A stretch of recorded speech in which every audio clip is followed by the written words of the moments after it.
Tervetuloa Ferropolisiin, Alasaksiin, Saksaan. Täällä on päästy radalle, kuten kuvasta näkyy. Tää on aika huikea paikka. Siis oikeesti kyllä niin kun kuvat ei valehtele telkkarissa näistä näkymistä. Ja voin vaan vielä odottaa, että millainen tää on sitten iltavalaistuksessa. Todella hieno mesta. Tänään on niin sanotusti päivä -1. Tiimit on tullut tänne tänään, tai varmaan jo osa eilenkin paikalle, ja laittanut varikkoja pystyyn. Täällä vielä ratakaan ei ole ihan täysin valmis, eikä ole maalattu. Ja täällä on kuskeja ja ihmisiä tekemässä vähän täällä trackwalkia, tuolla Varosen Joonan porukka. Tämän viikon osalta sää ei tule näyttelemään nyt todennäköisesti kovinkaan isoa roolia muun kuin sen osalta, että täällä tulee olemaan todella kuuma.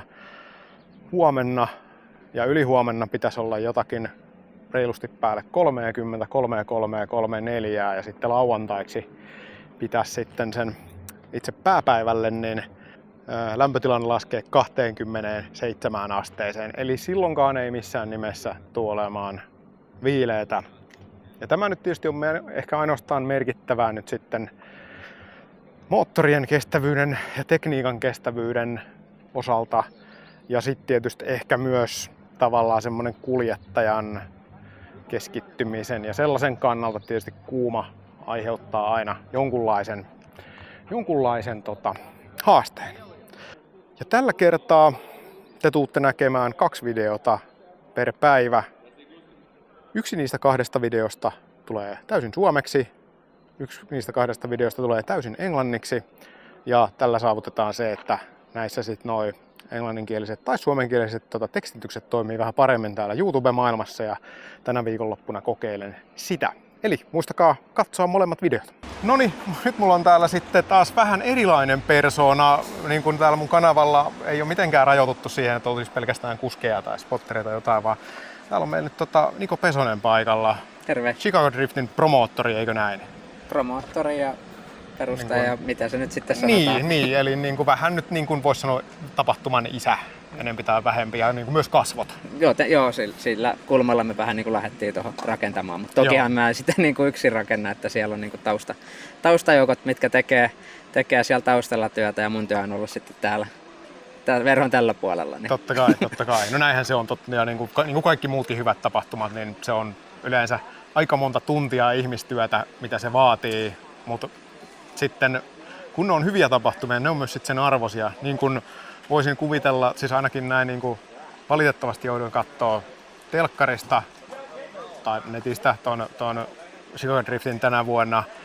No miltä se näytti siellä? Niin kuin, todella hyvältä. Ja niin kuin, kyllähän se, että saadaan ton tasoinen tapahtuma Suomeen, mikä ei ole Driftmasters, järjestettyä ja kaikki kutsukuskit ja kaikki paikalle, niin mun mielestä aivan niin kuin huikea suoritus, ja nostan niin kuin hattua ja sanon, että lajin suosittuuden ja näkyvyyden kannalta niin aivan ehdotonta tavaraa. Yhteisömme kiittää. Kyllä, ja sitten se tavallaan, jos ajatellaan sitäkin, että monella varmaan on se, että ei oikein niin pysty ehkä joko aikataulullisesti tai sitten niin muuten lähtee tänne vaikka ulkomaille reissaan näihin tapahtumiin, niin on sitten kuitenkin toinenkin vielä sitten sen Driftmastersin lisäksi Suomessa, missä on oikeasti niin kuin kovan luokan kuskeja ja kilpailu kovaa. Ja palkinnotkin oli ihan hyviä. Ja nyt mä annan sulle vähän puheenvuoron, kun mä puhun itse niin paljon, kun mä näköjään vähän innoissani.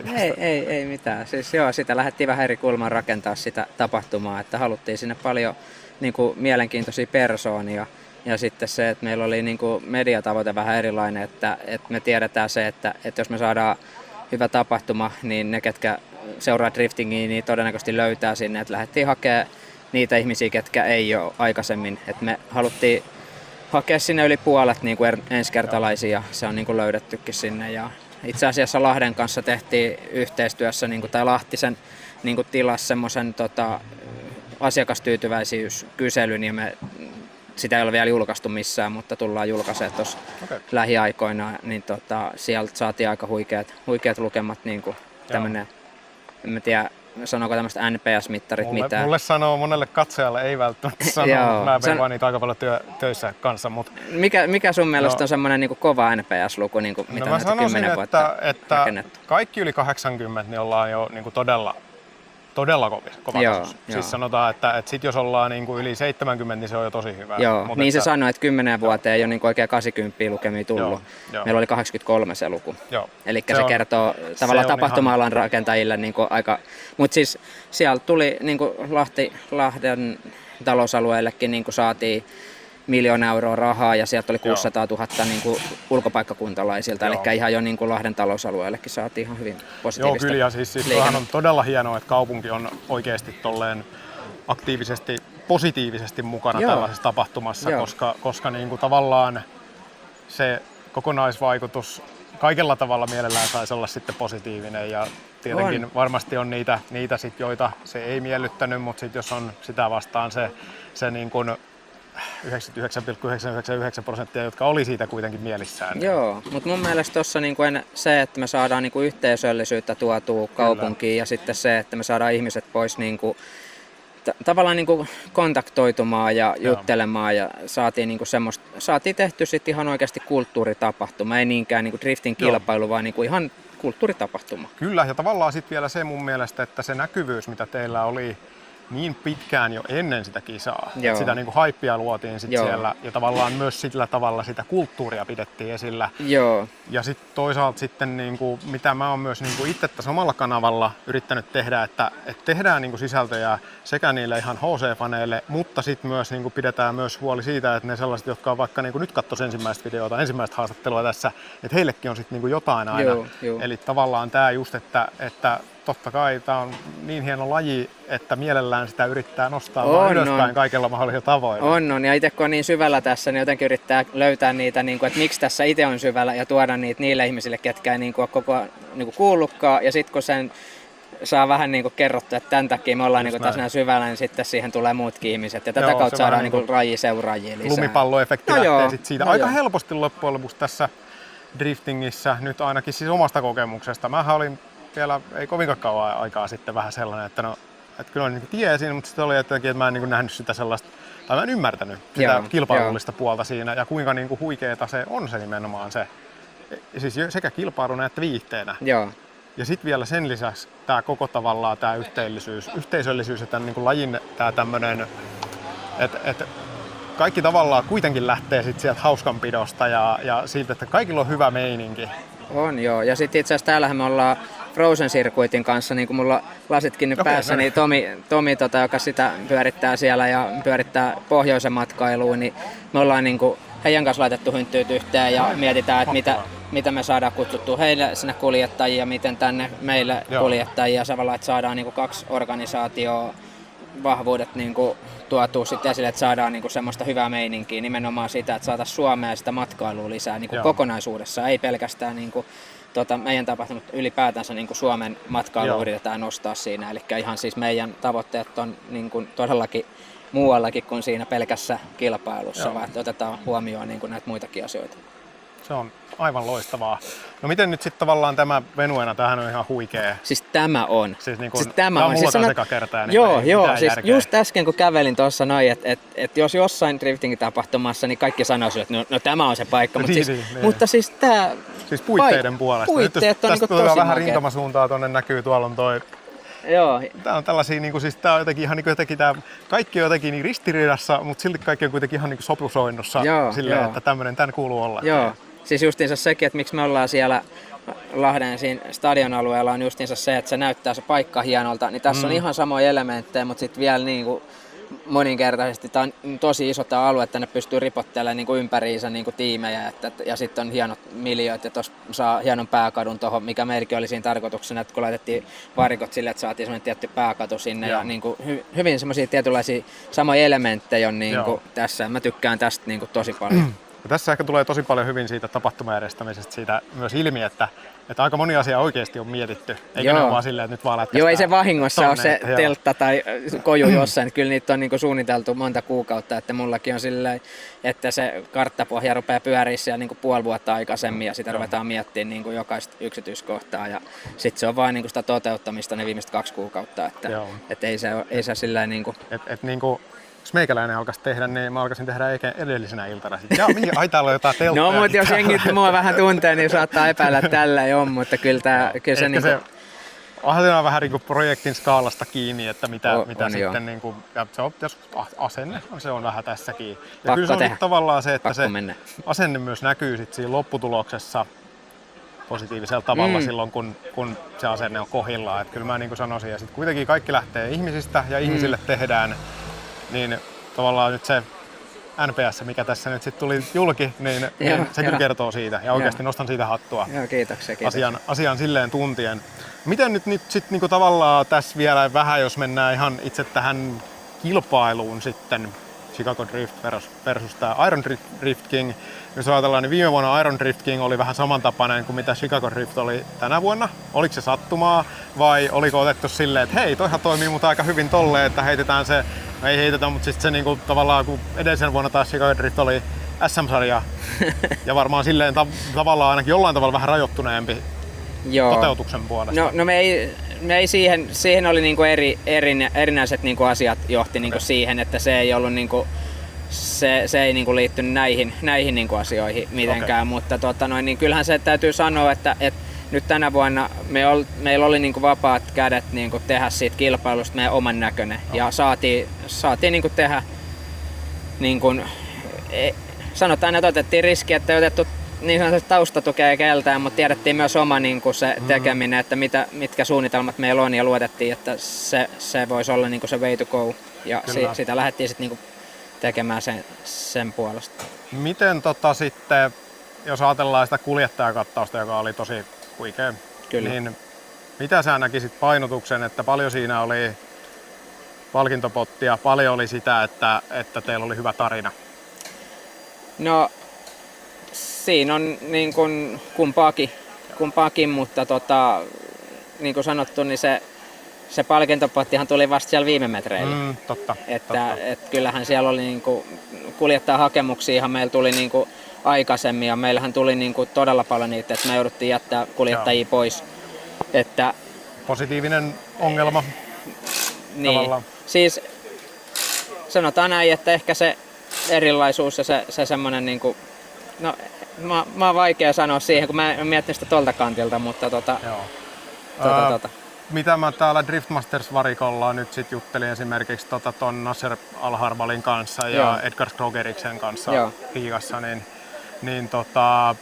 niin kuin he siis tälleen ihan spontaanisti nyt siitä kyllä mainitsivat ton Lahden sitten, että niin kuin kyllä se on heilläkin jäänyt mieleen, että ei se ole vaan sellainen, että se on tässä niin kuin jotenkin nyt itse keksittyä, että vaan ihan oikeasti sellaista palautetta. Itse asiassa Nasserin luokse oli tässä just kävelemässä. No niin, pääsee tästä kiinni vähän.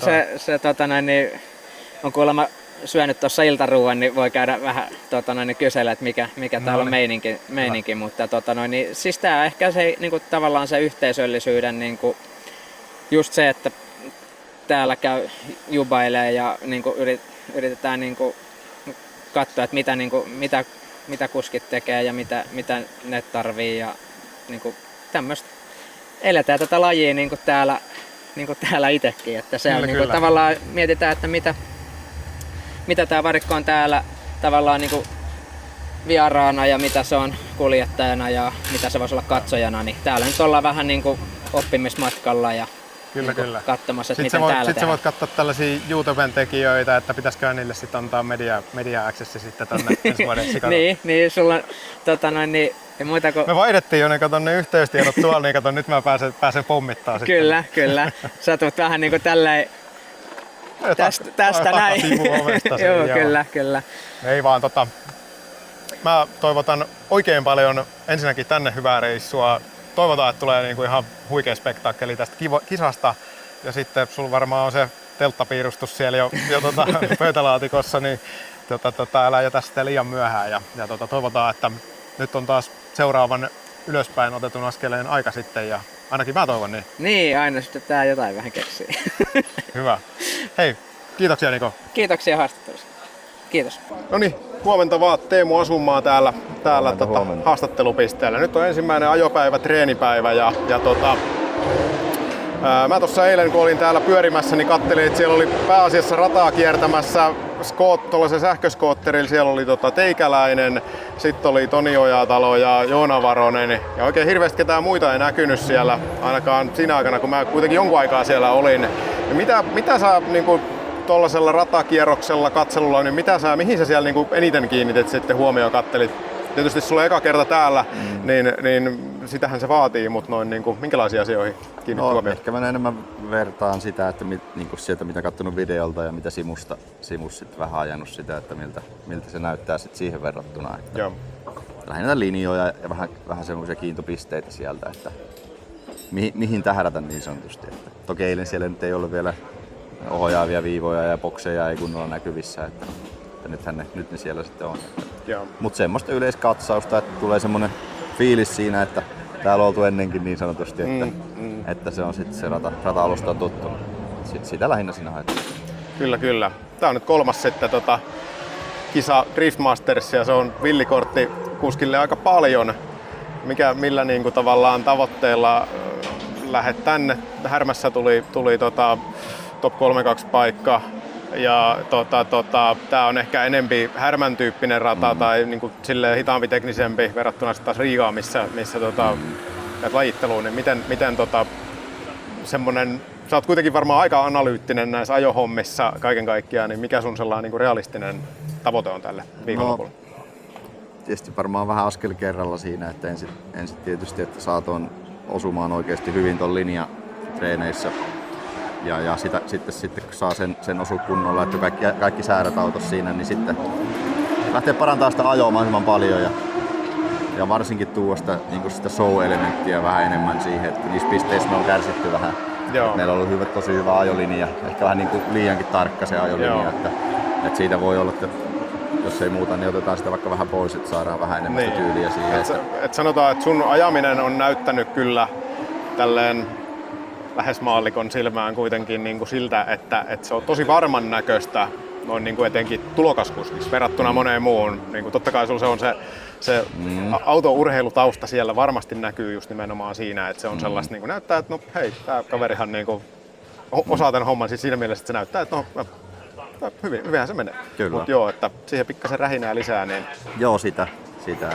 Mutta joo, se on ehkä siitä rallis on pitänyt ajaa niin kuin tarkasti. Ja ehkä Suomenkin sitten toi pisteetys menee vähän näissä pienemmissä kisoissa kuitenkin siihen tarkkuudella tuntuisi saavan vähän paremmat pisteet. Että ja ehkä se tavallaan on myös se, että SM:ssä niin se taso ei ole niin kova tietenkään kuin täällä. Ja sitten se niin kun ajolinjassa niin kun siinä on vaikka niissä linjapisteissä niin paljon vaihtelua, että sit niin kun siellä tavallaan niillä pelkillä ajolinjapisteillä pärjää sit niinku automaattisesti vähän korkeammalle. No joo, se on totta, että se riittää joka tapauksessa niinku aina sit jatkoon.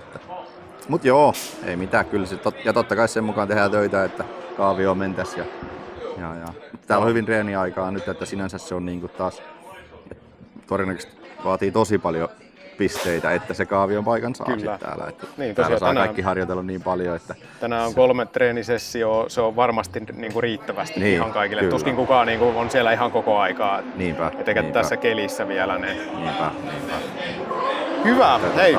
Ihan odottavaisin mieli ja silleen mukava lähteä. Joo. Uusi kokemus ja uusi kisa taas, niin kuin joka ikinen kisa tänä vuonna on ollut uusi. Aivan. Mutta että mahtava on tää mesta kyllä ja niin kuin itse ainakin jo tähän mennessä, vaikka ei ole vielä ajettu metriäkään Driftmasters-autoilla tuolla, niin on jo nauttinut ihan täysin tästä tunnelmasta kyllä. Ja tästä mestasta. Tää on ihan huikea paikka kyllä. Mut hei, kiitos Teemu ja sä lähdet tästä seuraavaksi sitten kuljettajakokoukseen. Kuljettajakokoukseen ja sitten alkaakin meidän treeni. Kyllä, ja mä lähden sitten tonne katsomaan kuvaa treeniliveä ja siitä jatketaan. Hyvä. Kiitoksia. Tsemppi. No niin, haastattelupaikka ei vaihtunut tässä mihinkään, mutta mies vaihtui. Täällä on nyt Juha Koskiniemi Asumaa Teemun spotteri-haastattelussa. Kyllä. Ja mä oon tässä mun showssa haastatellut muutamiakin spottereita ja Tämä on mun mielestä aika kiinnostavaa, koska spottereilla aika monesti on aika erilainen se tausta, mistä täällä on tultu. Ja sä oot sieltä ehkä just niin kuin toisesta ääripäästä siinä mielessä, että sä oot kuitenkin pro-kuski ja vielä oikeasti menestynyt pro-kuski. Eli oliko 2022 vai 3 Suomen mestari? 22 Suomen mestari pro-driftingissä. Niin no, se kertoo aika paljon siitä taustasta, mutta minkälaista se sitten niin on sulle ollut hypätä sieltä? Ootko sä niin spotannut ketään muuta aikaisemmin tässä välissä? Joo, kyllä mä oon vähän ollut Laakson Paulille spotterina ja onkohan mä ketään muuta spotannut? Oon varmaan satunnaisesti jotakin spotannut, en edes muista nimeltä, mutta kyllä niitä on aina välillä tullut käytyä heittämässä joku keikka silloin tällöin. Joo, no mikä sitten Teemun kanssa tuossa spotterina toimimisessa, hänellä on kuitenkin niin jäätävän pitkä ja vankka se moottoriurheilutausta, niin minkälaista se sitten niin kuin hänen kanssa on puhata? No ensinnäkin meillä henkilökemiat meillä kohtaa hyvin, että se periaatteessa se on se lähtökohta, mistä kannattaa lähteä liikenteeseen, että spotterin ja kuljettajan täytyy niin kuin puhua samaa kieltä. Ja mulla ja Teemulla se on lähtenyt kyllä sujumaan tosi hyvin, että erilaista verrattuna muihin spotteroitaviin varmaan on, että kesken ajon pystyy spotteroomaan. Okei. Että mä tähän niinku kesken ajon pystytään niinku kommentoimaan lisää. Teemu on tietysti tottunut rallimaailmassa siihen, että koko ajan tulee info korvista sisään. Niin joo, toi on itse asiassa aika mielenkiintoinen pointti, koska monesti on just se, että ajon aikana ei puhuta mitään ja sitten ehkä niinku mieluummin jopa että vasta jälkeen. No joillain on taas sit sellaista, että pitää vähän niinku ennen ajoa tsempata ja vähän niinku uskoa. Joo, kyllä siinä jutellaan koko ajan, että Teemu ajaa melkein paremmin mitä enemmän juttelua. Okei, niin että se niinku ihan menee siinä sivussa sitten. Joo, se menee siinä sivussa, että kyllä se ensimmäisiä kertoja kun lähdin spottaamaan, niin hämmästytti, kun se kesken mutkan kysyi, että onko kulma sopiva vai lisätäänkö kulmaa. Se oli hyvä. Aika kova. Sitä pystyy vähän niin kuin hieromaan matkan varrella samalla. Joo. Se on aika hyvä sellaista reaaliaikaista spotterointia. Se on niin kuin enemmän vähän niin kuin kartturointia, mitä katsotaan vain ylempää autoa niin kuin jostain muualta. No mutta tossa on sitten se, että sä et pysty, niin kuin osa spottereista on täällä niin kuin toi Kalliokosken Lasse, kun spottaa Joona Varosen, niin hän sanoi, että hän on koko ajan varikolla, katsoo vaan niinku striimistä. Joo. Se tulee liian myöhään sit, jos striimistä. Joo, niin tulee. Kyllä mä oon tuo pelipaikalla ja katson silti striimiä joka tapauksessa, että mä katson sekä että striimiä ja sitten katson paikan päällä. Kakko.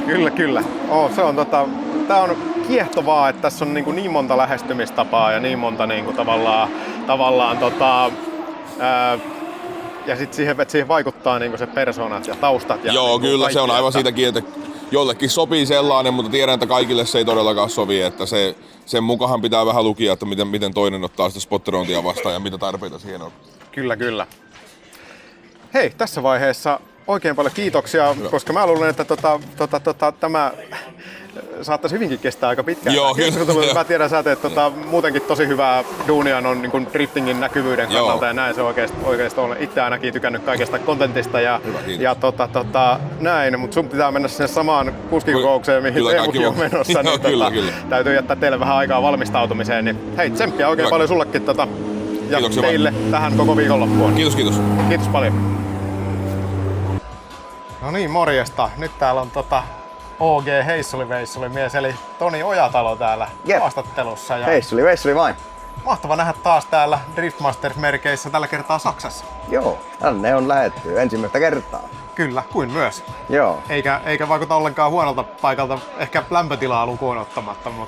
No joo, mutta niinku ainakin mitä itse tuossa ajattelin, että kun katsoin noita sääennusteita ja muita, niin ajattelin, että täällä olisi niinku tukahuttavampi keli. Että ei tää nyt niin hirveän pahaa sillä lailla loppupeleissä ole. Joo. Niinku fiilis on erilainen kuin meillä Suomessa. Kyllä, mä olin just tossa tekemässä live noista treeneistä tonne, niin mä sain sellaisen vähän niinku puolivarjopaikan, niin ei se mahdoton ollut. Mun mielestä Riika oli paljon pahempi, että siellä oli niinku paljon vaattavampi. Joo, eikä tuossa mitään line-upissa oli ekassa treeneissä, niin vähänkään kun oli varjosaa tuolla, niin sillä autossa pystyy ihan olemaan.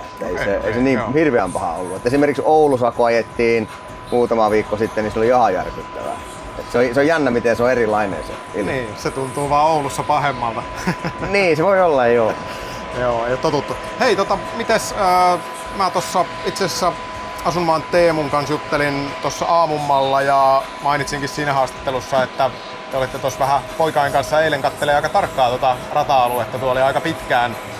Myös Varosen Joona oli siellä, niin mitä sä kattelit siellä nyt radasta? Minkälaista fiilistelyä, makustelua? No, mä nyt vähän katsoin sitä mittasuhteita ja muita, että se oli niinku yllättävän paljon niinku eri mittasuhteissa tavallaan tää kuin mitä simulaattorissa on ollut.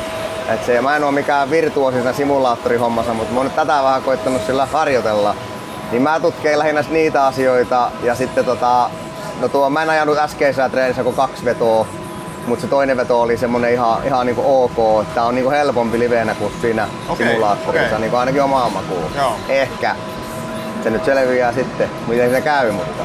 Niin, no tänään on vielä tosi paljon treeniaikaa jäljellä, niin miten sä aiot sitä käyttää sitten? Siinä on vielä nyt 2 treenit tänään, joista toiset on sitten silloin myöhään illalla. Niin Juu.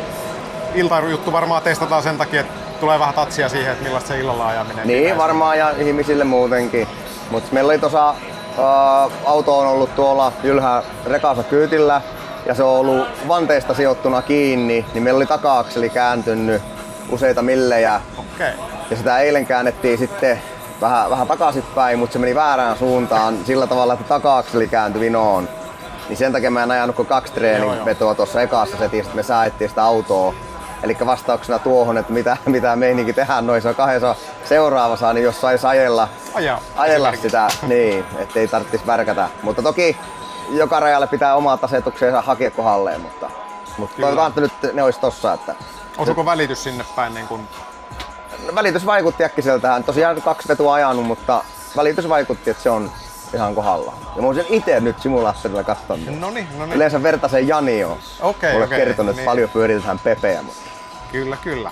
Hyvä. Hei, onko sulla jotain sanottavaa tonne faneille ja katsojille? Ei mitään. Seurakkaa tilanteita tai te olette tähän varmaan seurannut, kun tämä tulee video ulos varmaan. Ei tämä mikään live ole. Ei tää live ole, mutta tää tulee huomenna kuitenkin. Niin, okei, joo. Sen verran mun täytyy sanoa, että tämmönen pikku anekdootti tähän väliin. Eilen tultiin samalla koneella ja sitten mua meinas vähän hävettää, kun mulla pyöri tuossa tabletilla teidän viimeisin video ja mä olin nukahtanut siihen ja sitten mä olin vasta älysin myös, että te olitte siinä niinku takapuolella penkkirivillä sitten niinku, että mä en tiedä, huomasitteko te ollenkaan, mutta mä olin vähän silleen, että kun heräsin ja sitten mä olin vielä silleen, että kun mä en edes hälinnyt ja video oli just ollut siinä ja sitten se, että video laitoin pois ja tabletin pois. Helvetti, tuo ääni kuuluu niin vieläkin, kun sä olit siellä. Joo, itse asiassa Aleksi hoksas, kun sä katoit ja nukuit, niin se otti siitä videon pätkän. Ei, jos se video löytyy, niin... Joo, mutta ei mitään ihmiset, jos te kerran näette tämän näin etukäteen, niin huomenna on tiukka tilanne ja varsinkin lauantaina sitten katsotaan, ketä on ajamassa silloin. Niin. Hyvä. Ei mitään. Hei, kiitoksia oikein paljon ja oikein mukava taas jälleen kerran jutella sun kanssa. Kiitos. Hei, sitten meillä on täällä Joona Varonen, joka varmasti aika moni on niin kuin innoissaan, että näkee taas Driftmastersissa. Ja mä oon nyt tässä saanut sua lukuun ottamatta kaikki Suomi-villikortit nyt tähän haastatteluun kierrokselle haastateltua, niin oikeastaan sama kysymys. Te olitte tuolla eilen viettämässä aika paljon aikaa tuolla radalla. Ja minkälaisia asioita, mihin sä siellä radassa nyt sitten niin kuin tämmöisellä trackwalkilla kiinnitit huomiota, kun kuitenkin siinä aika paljon sitä aikaa, niin mitä te oikein kattelitte? Latse oli tietysti spotterina siellä mukana ja oli muitakin, mutta näin niinku... Silloinhan ei ollut vielä maalattu niitä linjoja sinne, että me vähän koitettiin päätellä, missähän kohtaa kaikki radan-reunat tulee menemään ja tollaista. Olihan ne merkattu silleen punaisilla pisteillä sinne. Sieltä pystyy hyvin päätellä sitten ja vähän katsottiin, miten tullaan. Eniten entryä tuossa speksailtiin, että millaisella käsijarrulla, missä kohtaa aletaan niinku hidastamaan ja missä kohtaa mennään takaisin vedolle. Kyllä. Tommosia perus. No, tänään on nyt ajettu pari treeniä per ryhmä ja no mä tiedän, tätä on niinku turha kysyä, että oletko, mutta mä tiedän, että sä oot ajanut simussa rataa varmasti. Joo, kyllä. Sanotaan, että enemmän kuin vähemmän, niin miten ne eroo nyt sitten? Sä jos joku varmaan oot ehkä niinku parhaimpia kommentoimaan sitä asiaa. Siis sanotaan, että mun mielestä rata ei ero oikein yhtään, että jos ajaa niillä autoilla, missä on tehty oikean auton datan mukaan fysiikat, eli mahdollisimman realistinen, niin toi entry tuntuu todella samalta. Pystyy yhtä pitkään olla jarrulla ja käsijarrulla ja se liukuu oikeasti sit pitkällä se auto. Ja sit kun menee vedolle, niin se alkaa niinku mennä sitten sisämukaan. Ja tuntuu erittäin samalta ja koko rata on niinku mitoiltaan ja se layoutti siinä, niin on hyvin lähellä mun mielestä samaa mitä simussa, mutta sitten on niitä autokohtaisia eroja. Tulee simussa ja oikeassakin elämässä. Kyllä. No mutta tämähän kuulostaa oikeinkin niin kuin hyvältä tälleen, jos ajattelee näin niin kuin Suomi-fanin näkökulmasta, että jos ne on aika sama, niin sitten mä ajattelisin, että sen pitäisi varmaan olla aika hyvä asia. Joo, kyllä. Tekoissa treenivedoissa niin yllätti se liukkaus pikkasen, että en tiedä johtuiko se siitä, että kun ei ollut vielä kukaan ajanut semmoista niin kuin järkevää linjaa, muu kuin Teemu varmaan mua ennen ja en tiedä oliko se sitten asumaa jo mun jälkeen sitten, mutta sitten kun ajoin sitä oikeata linjaa, niin mullahan meni sitten ihan liian pitkäksi siinä. Eka klippi osui kohdalle, tuli vielä vähän niinku pois vähän liian aikaisin, mutta silti liukui vaan sinne tokan klipin seinään sitten. Kyllä. Että oli niinku todella liukas se rata, mutta nyt sitten toiset treenivedot kun mentiin ajamaan, niin se oli paljon pitävämpi se rata, mistä mä tykkäsin. Täällähän on nyt aika paljon treeniaikaa kaikkiaan ennen lajittelua, eli tänään 3 treenit, eli pelkkiä treenejä ja huomenna vielä onko 2 ryhmää, niin 2 treeniä, 3 ryhmää tietysti per treeni. Minkälaisella suunnitelmalla, tai ajetaanko kaikki vaan mitä niin kuin pystyy ja mahdollista vai pitääkö vähän säästellä? Ei pidä säästellä, että ihan 0,3 varattu renkaita jokaiseen treeniin. Tarvittava määrä ja seuraavissa treeneissä nyt mitkä alkaa tunnin kuluttua, niin se kestää vaan puoli tuntia ja siinä on 16 autoa, niin ei siinä varmaan heikko ne yhdet vedot ajamaan, eli liidi ja chasse. Kyllä. Koitetaan jos päästäisiin Teemun kanssa samaan aikaan ajamaan. Mä luulen, että siellä on varmaan aika monta ihmistä, jotka niitä katsoo siellä. Tämäkin meikäläisen livenä tulee, niin varmaan aika moni haluaisi nähdä sen kyllä. Että niin kuin tällä tasolla. Ja siinä on ainakin sit liidi, kehen voi luottaa sitten. Että kyllä, kummin päin. Se, että Teemu ajaa edellä. niin. Ymmärsit kysymys. Kyllä. Joo, kyllä. Joo. Hei, huumori sikseen. Toivotaan, että näin pääsis tapahtumaan, niin se olisi kyllä siisti nähdä. Kyllä. Hei, ei muuta kuin tsemppiä kisoihin ja koittakaa nyt Teemun kanssa silleen tsempata, että nyt sellaisella yhteisellä tsempillä molemmat sinne 3-2. Kyllä. Nyt on Teemunkin sanojen mukaan, niin auto tuntuu nyt erittäin hyvältä. Ja samoin tääkin vaihtui moottori nyt just ennen kuin tänne tultiin, niin tuntuu paremmalta kuin ennen. Mun mielestä Teemulla oli myös hyvännäköistä ajamista. Mä vähän tässä silleen, niin jos katsojat on ihmetellyt, miksi en haastattele Teemua, niin ei ole mitään muuta syytä, kun mä ajattelin, että mä jemmaan sit kun Teemu pääsee 3-2 seuraavan kerran, niin sitten saa haastattelua. Mut joo, ei tämmöisillä mennään ja oikein paljon tsemppiä taas. Kiitos. Sitten kisoihin ja lajittelu ensin ja sieltä sitten sinne top 3-2. Jep, ei tuo ole helppo juttu. Se oli silloin pari vuotta sitten, oliko se raja jotain 91 pistettä tai päälle 90, että saa kyllä aika täydellisen vedon vetää. Se on kun toi entry osuu nappiin, niin kyllä sitten muu rata on. Uskon, että menee ihan hyvin sitten. Kyllä, ja se on tehtävissä. On. Ei ole, siitä ei ole kysymys. Ei ole autosta kiinni kyllä, että se on sitten kuskista kiinni. Jos... Yes. Hei, ei muuta kuin vielä kerran kiitoksia. Yes, kiitos.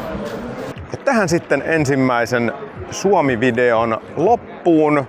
Tämä Suomi-video on tietenkin vähän nyt sitten lyhyempi, koska suomalaisia täällä nyt on kuitenkin sitten vähemmän kuin kaikkia englantia puhuvia yhteensä. Ja näin ollen tämä oli tämmönen video. Kertokaa hei kommentteihin, että onko tämä hyvä tehdä 2 erillistä videota. Nythän tää on tietysti muutenkin oli vähän erilainen, koska tää oli 2 eri päivältä nämä videot. Osa vähän harjoitusten jälkeen, siis pieni osa, suurin osa ennen kisaa. Kertokaa, kommentoikaa. Oikeasti vähän kiinnostaa. Kuitenkin niin kun itse näen, että tätäkin on jossain vaiheessa pyydetty ja kysytty ja kokeillaan. Tätä voi aina kokeilla. Mutta mä sitten luulen kuitenkin, että kun katsoo niitä keskimääräisiä haastatteluvideoiden katsomisaikoja, niin tää 2 lyhyttä videoa voi itse asiassa vähän palvella jopa siinä tehdä hyvää. Ja tässä sitten saattaa olla jopa pieniä etuja tohon editointiin, eli nyt tavallaan silloin kun mä uploadaan ekaa videoa, niin sit mä voin jo samalla aikaa editoida ja renderöidä sitä toista videoa, eli mä voin vähän tehdä tavallaan niinku asioita sitten siinä limittäin ja lomittain. Toki tämmösen iltakisan jälkeen, kun kello on nyt 1:20 paikallista aikaa, on raffisetti lähteä vielä se editoimaan se video, mutta aion sen kuitenkin tehdä ja huomenna varmaan jää ehkä ensimmäiset treenit täältä katsomatta, että täytyy kuitenkin sitten nukkuakin välillä ja pitää silleen vähän myös itsestä huolta ja täällä tämmöstä. Hei, oikein kiva. Siellä on ihmisiä liittynyt mun tonne supporttiryhmään mukavasti jo. Melkein jo 20 ihmistä siellä tässä vaiheessa. Se on oikeesti mun mielestä ainakin, no ei, on varmaan ihan niinku ylittänyt odotukset ja livejen suosio kyllä ehkä jopa yllätti täällä. Et oli kyllä tosi paljon katsojia ja tietysti toi on nyt hyvä tapa. Tästä tuli varmaan 500-600 tilaajaa lisää tänne oikeastaan niin kuin 2 päivän aikana ja vielä ei ole no siis käytännössä tämän päivän aikana, koska tänään mä oon mitään niin kuin tehnyt. Se on oikeasti mun kanavan kokoiselle kanavalle kyllä niin kuin todella iso hyppäys näkisin ja auttaa kyllä tässä siis niin kuin myös henkisesti ja sit myös liveistä varmasti tulee ihan kohtalaisesti jopa pientä siivua leivän päällekin, että tavallaan motivoi kivasti kyllä siis tekemään eteenpäin ja kyllä niinku oikeesti tää on kerta kerran jälkeen täällä varikolla pyöriminen ja näihin kisoihin tuleminen, niin nää niinku ottaa tavallaan kaikissa asioissa aina niinku loikkaa eteenpäin ja nyttenkin siis tossa, jos sitä katsotte sitä englanninkielistä videoa, niin siellä oli aivan törkeen hyviä haastatteluja noita villikorteilta, siis tosi niinku se on siistiä, että ne vähän vaihtelee kisoittain, että millaisia tyyppejä tänne tulee ja mitä niistä saa irti ja oikeesti tää on kyllä edelleen hienoa. Mut nyt mä pistän tosta repun selkään ja tän kameran mikä kuvaa niin tonne repun sivutaskuun ja lähden sinne mun todella huikeaan hivenen ehkä röökin katkuseen Airbnbihin sitten editointihommiin. Sillä niin kuin glamour-tasolla mennään. Hyvä. Se on moro.